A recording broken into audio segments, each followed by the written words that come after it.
ইয়াউমুল জুমাতে আসরের নামাজের পূর্বে শ্রেষ্ঠ সময়। আর জায়গাটা শ্রেষ্ঠ বাংলাদেশের জাতীয় মসজিদ, জাতীয় পর্যায়ের একটি আন্তর্জাতিক বইমেলা, পাশাপাশি এই মুহূর্তে যার খুতবাত নিয়ে আমরা বসেছি মোড়ক উন্মোচন অনুষ্ঠান, উনিও লোকটা জাতীয় পর্যায়ের শ্রেষ্ঠ ব্যক্তিত্ব। আমি ধন্য যে আমার এরকম একজন জাতীয় ব্যক্তিত্ব, আন্তর্জাতিক মানের একজন বুজুর্গ। যখন ওনার বুজুর্গি দেখি তখন উনি আমাদের আকাবিরদের নকশা, যখন ওনার দর্শ শুনি তখন তিনি আকাবির ও আসলাফদের জীবন্ত এক মুদাররিসের নমুনা। আবার কখনো যদি উনি কলম ধরে বসেন তাহলে আকাবির ও আসলাফদের এক ধারালো কলম। আর যখন উনি বয়ানের মাঠে বসে যান তো হারিয়ে যাওয়া আকাবিরদের বুজুর্গদের বয়ানের রং হাসান জামিল দামাত বরকাতুহুমের জবান দিয়ে বের হয়।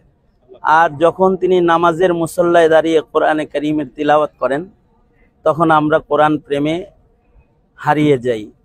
আর ওনার চেহারার দিকে যখন তাকাই তখন আরো বেশি হারিয়ে যাই, নামটার দিকে যখন তাকাই তখন আরো হারায়া যাই।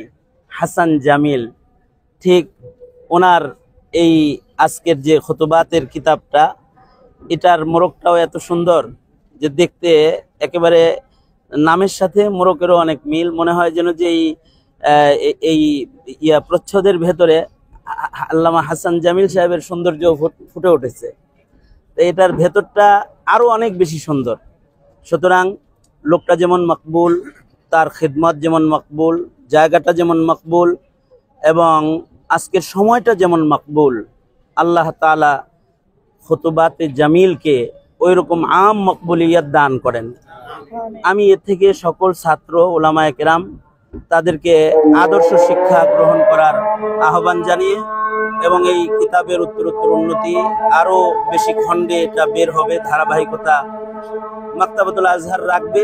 মাকতাবাতুল আজহার মকবুল প্রতিষ্ঠান, এটাকেও আল্লাহ তাআলা কবুল করেন, তাদের খেদমতকে আরো বিস্তৃত করেন। সালাতুল আসর আজান শুরু হয়ে গেছে, আল্লাহ তাআলা এই অনুষ্ঠানকে কবুল করেন, আমিন। এই আশাবাদ ব্যক্ত করেই দোয়া সহ আমি নিজের দোয়া চেয়ে শেষ করছি। আসসালামু আলাইকুম ওয়া রাহমাতুল্লাহ।